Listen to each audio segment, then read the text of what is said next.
আসসালামু আলাইকুম প্রিয় দর্শক, স্বাগত জানাচ্ছি পদ্মা টিভির আজকের আয়োজনে। শুরুতেই থাকছে সংবাদ শিরোনাম। প্রথমেই জানিয়ে দিব, এদিকে নির্বাচনের আগেই শেখ হাসিনার বিজয় শুরু, ভোট বর্জনের ডাক সফল, শেষ মুহূর্তে বাতিল হল ১২ তারিখের নির্বাচন, এবার দেশ ছেড়ে পালালো ইউনূস। ভারত আমেরিকার সবুজ সংকেত, কাজ শুরু করে দিয়েছে আওয়ামী লীগ, সব গুছিয়ে ফিরছেন হাসিনা, রক্ষা নাই কারো। এতক্ষণ শুনছিলেন সংবাদ শিরোনাম, এখন থাকছে বিস্তারিত। তার আগে ভিডিওটিতে একটি লাইক দিয়ে কমেন্ট করে জানিয়ে দিন আপনি আমাদের ভিডিওটি কোন জেলা থেকে দেখছেন বা শুনছেন। ত্রয়োদশ জাতীয় সংসদ নির্বাচনকে ঘিরে দেশের রাজনৈতিক অঙ্গনে যে উত্তাপ তৈরি হয়েছে তা কেবল মিছিল, মিটিং কিংবা বিবৃতিতেই সীমাবদ্ধ নেই। সামাজিক যোগাযোগ মাধ্যম, ইউটিউব চ্যানেল ও গোপন রাজনৈতিক মহলে ছড়িয়ে পড়ছে নানা গুঞ্জন। নির্বাচনের আগেই শেখ হাসিনার বিজয় নিশ্চিত, ভোট বর্জনের ডাক সফল, শেষ মুহূর্তে নির্বাচন বাতিল, এমনকি প্রধান উপদেষ্টা ড মোহাম্মদ ইউনূস দেশ ছেড়ে চলে গেছেন এমন চাঞ্চল্যকর দাবিও ঘুরে বেড়াচ্ছে। প্রশ্ন হল, এসবের বাস্তব ভিত্তি কতটা, আর কতটা রাজনৈতিক কৌশল ও মনস্তাত্ত্বিক যুদ্ধের অংশ। নির্বাচনের আগে পরে রাজনৈতিক দলগুলোর মধ্যে একটি বড় লড়াই হয় ন্যারেটিভ নিয়ন্ত্রণের জন্য। কে পরিস্থিতিকে নিজের পক্ষে ফ্রেম করতে পারবে, সেই লড়াই। এক পক্ষ দাবি করে ভোট বর্জনের ডাক জনমনে ব্যাপক সাড়া ফেলেছে, আরেক পক্ষ বলে নির্বাচন ঠেকানোর সব চেষ্টা ব্যর্থ। এই দ্বন্দ্বে গুঞ্জন ছড়ানো হয় তিনটি কারণে: ১. সমর্থকদের মনোবল চাঙা রাখা, ২. প্রতিপক্ষকে মনস্তাত্ত্বিকভাবে দুর্বল করা, ৩. নিরপেক্ষ ভোটারদের মধ্যে অনিশ্চয়তা তৈরি করা। বিভিন্ন রাজনৈতিক কর্মসূচি ও আন্দোলনের পর কিছু গোষ্ঠী দাবি করছে ভোট বর্জনের ডাক ব্যাপকভাবে সফল হয়েছে। তাদের বক্তব্যে উঠে আসে গ্রামেগঞ্জে নাকি ভোট কেন্দ্র ফাঁকা থাকবে, সাধারণ মানুষ নির্বাচনে আগ্রহ হারিয়েছে। তবে বাস্তবে এমন দাবির নির্ভরযোগ্য পরিসংখ্যান বা নিরপেক্ষ জরিপ খুবই কমই প্রকাশ্যে আসে। রাজনৈতিক বিশ্লেষকদের মতে ভোট বর্জন সফল এমন বক্তব্য অনেক সময় রাজনৈতিক চাপ তৈরির কৌশল হিসেবে ব্যবহৃত হয়, যাতে নির্বাচন প্রক্রিয়াকে প্রশ্নবিদ্ধ করা যায় বা প্রশাসনের উপর চাপ বাড়ানো যায়। নির্বাচন বাতিল হওয়ার গুঞ্জন নতুন নয়, প্রায় প্রতিটি জাতীয় নির্বাচনের আগে এমন কথা শোনা যায়। কখনো আন্তর্জাতিক চাপের কথা বলা হয়, কখনো অভ্যন্তরীণ অস্থিরতার অজুহাত। সূত্রের দাবি হিসেবে কিছু মহল বলছে পর্দার আড়ালে নাকি বড় বড় বৈঠক চলছে, যেখানে নির্বাচন বাতিল বা স্থগিতের বিকল্প নিয়ে আলোচনা হচ্ছে। তবে সাংবিধানিক কাঠামো, নির্বাচন কমিশনের প্রস্তুতি ও প্রশাসনিক বাস্তবতা বিবেচনায় হঠাৎ করে শেষ মুহূর্তে নির্বাচন বাতিল হওয়া একটি অত্যন্ত জটিল ও উচ্চ ঝুঁকির সিদ্ধান্ত, যা কেবল গুঞ্জনের উপর ভর করে ধরে নেওয়া বাস্তবসম্মত নয়। ইউনূস দেশ ছেড়ে পালিয়েছেন, গুজব না তথ্য? সাম্প্রতিক সময়ে সবচেয়ে বিতর্কিত দাবি হল ড মোহাম্মদ ইউনূস নাকি দেশ ছেড়ে চলে গেছেন বা সরে দাঁড়িয়েছেন। এ ধরনের খবর সাধারণত দুইভাবে ছড়ায়: সামাজিক মাধ্যমে যাচাইহীন পোস্টে। বিশ্লেষকরা বলছেন, কোনো উচ্চ পর্যায়ের ব্যক্তির দেশত্যাগের মতো সংবেদনশীল ঘটনা হলে তার সরকারি বা নির্ভরযোগ্য সূত্রভিত্তিক নিশ্চিতকরণ থাকা জরুরি, না থাকলে সেটিকে গুজব হিসেবেই দেখা উচিত। এ ধরনের গুঞ্জনের লক্ষ্য হতে পারে জনমনে আতঙ্ক সৃষ্টি করা বা প্রশাসনিক অচলাবস্থার ধারণা তৈরি করা। আওয়ামী লীগে কাছাকাছি মহল থেকে শোনা যাচ্ছে খেলার পাশা উল্টে গেছে, অর্থাৎ রাজনৈতিক সমীকরণ তাদের পক্ষে ঘুরে গেছে। দলটির সমর্থকদের ভাষায় মাঠের আন্দোলন, সাংগঠনিক শক্তি ও আন্তর্জাতিক সমীকরণ মিলিয়ে এবার তাদের ক্ষমতায় ফেরার সময়ের ব্যাপার মাত্র। এই ন্যারেটিভের পেছনে একটি বড় কৌশল কাজ করে: অপরাজেয়তার ভাবমূর্তি তৈরি করা। রাজনৈতিক ইতিহাসে দেখা যায়, যখন কোনো দল নিজেদের বিজয়কে অনিবার্য হিসেবে তুলে ধরে, তখন তা সমর্থকদের মনে আত্মবিশ্বাস বাড়ায় এবং নিরপেক্ষদের মনেও এক ধরনের মনস্তাত্ত্বিক প্রভাব ফেলে। সবচেয়ে সংবেদনশীল দাবি হল শেখ হাসিনা নাকি ভারতের সহায়তায় দেশে ফিরছেন এবং আন্তর্জাতিক শক্তিগুলো সমর্থন পাচ্ছেন।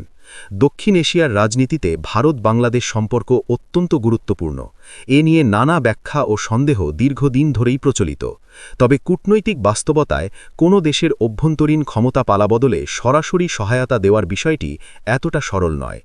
রাজনৈতিক বিশ্লেষকদের মতে এ ধরনের দাবি অনেক সময় জাতীয়তাবাদী আবেগ উস্কে দেওয়ার হাতিয়ার হিসেবে ব্যবহৃত হয়, যাতে এক পক্ষকে যা বিদেশি সমর্থনে ভর করা বলে আখ্যা দেওয়া যায়। এই সব গুঞ্জনের ভিড়ে সবচেয়ে বেশি বিভ্রান্ত হয় সাধারণ মানুষ। একদিকে শোনা যায় নির্বাচন বাতিল, অন্যদিকে শোনা যায় নির্বাচন হবেই। কখনো বলা হয় ক্ষমতার পালাবদল নিশ্চিত, আবার কখনো বলা হয় সব ঠিকঠাক চলছে। তথ্যের এই ভিড়ে সত্য মিথ্যা আলাদা করা কঠিন হয়ে পড়ে, ফলে তৈরি হয় অনাস্থা। নির্বাচন প্রক্রিয়া ও রাজনৈতিক প্রতিষ্ঠানের ওপর মানুষের বিশ্বাস কমতে থাকে। রাজনীতির বাস্তবতায় শেষ মুহূর্তে নাটকীয় মোড় নেওয়ার নজির আছে, কিন্তু তার মানে এই নয় যে প্রতিটি গুঞ্জন সত্যি হবে। নির্বাচন নিয়ে সিদ্ধান্ত নির্ভর করে কয়েকটি বিষয়ের উপর: আইনগত কাঠামো, প্রশাসনিক প্রস্তুতি, রাজনৈতিক সমঝোতা এবং আন্তর্জাতিক পর্যবেক্ষকদের অবস্থান। এই 4টি উপাদানের কোনো একটিতে বড় পরিবর্তন না এলে কেবল গুঞ্জনের জোরে পরিস্থিতি উল্টে যাওয়ার সম্ভাবনা কম।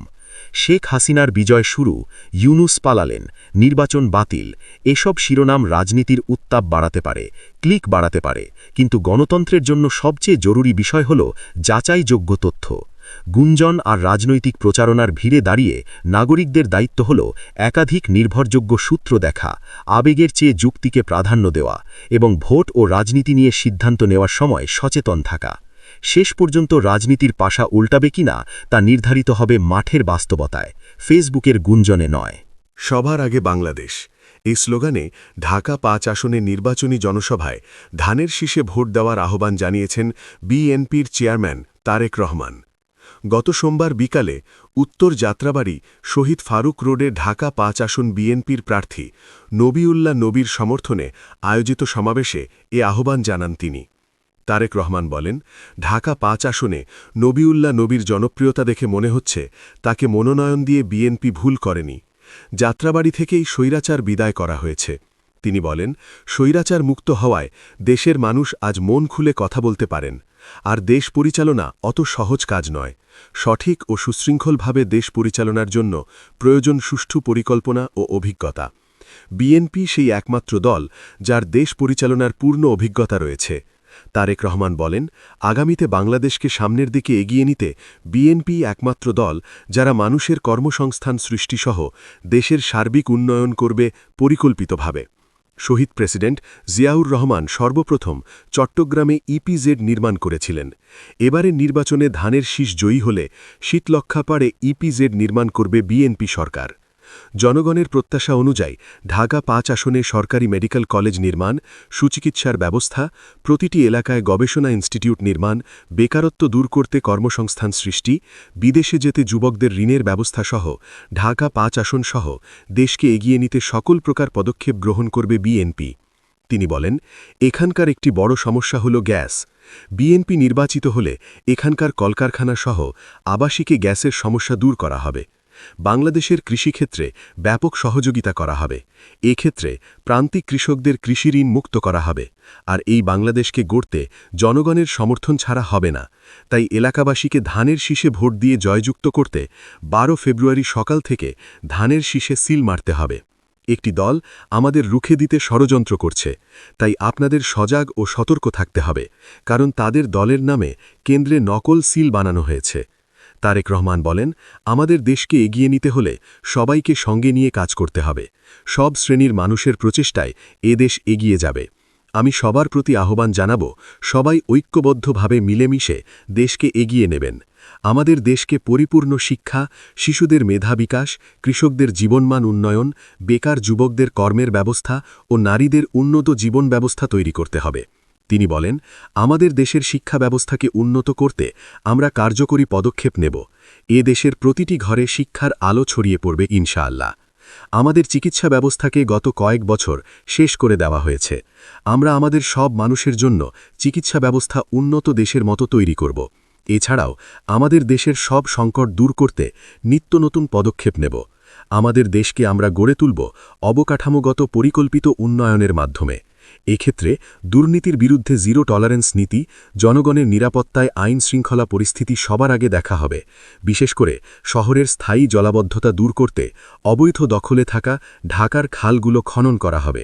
এবার বিএনপি সরকার গঠন করলে ঢাকাকে একটি নিরাপদ শহরে রূপান্তরিত করা হবে। প্রার্থী নবিউল্লাহ নবী বলেন, খালেদা জিয়া শহীদ ফারুক রোড থেকে ১৯৮১ সালে জনসভা শুরু করেছিলেন। এই যাত্রাবাড়ি থেকে বৈষম্য বিরোধী ছাত্র আন্দোলন শুরু হয়েছে। স্বৈরাচারী শেখ হাসিনাকে বিতাড়িত করা হয়েছিল, আর এ আন্দোলনে অনেকে শহীদ হয়েছেন। স্বাধীনতার পর থেকে ঢাকা ৫ আসনে সরকারি হাসপাতাল হয়নি, শিক্ষাক্ষেত্রে তেমন উন্নয়ন হয়নি, সুবিধাবঞ্চিত অবস্থায় রয়েছে এলাকাবাসী, আর শিল্পাঞ্চল খ্যাত ডেমরায় ইতোমধ্যে বন্ধ হয়ে গেছে সরকারি 2টি পাটকল, করিম ও লতিফ বাওয়ানি জুট মিল। এবারের নির্বাচনে ত্রয়োদশ সংসদ নির্বাচনে বিএনপি জয়ী হলে তারেক রহমান ঢাকা 5-এর সকল সমস্যা দূর করবেন বলে প্রতিশ্রুতি দিয়েছেন। জনসভায় ঢাকা 5 আসন বিএনপির নির্বাচন পরিচালনা কমিটির সদস্য সচিব ফেরদৌস হোসেন রনি, যাত্রাবাড়ি থানা বিএনপির আহ্বায়ক জামশেদিল আলম শ্যামল, ডেমরা থানা বিএনপির আহ্বায়ক এসএম রাজা চৌধুরী সেলিম ও যাত্রাবাড়ি থানা বিএনপির সিনিয়র যুগ্ম আহ্বায়ক সোহেল আহমেদ প্রমুখ উপস্থিত ছিলেন।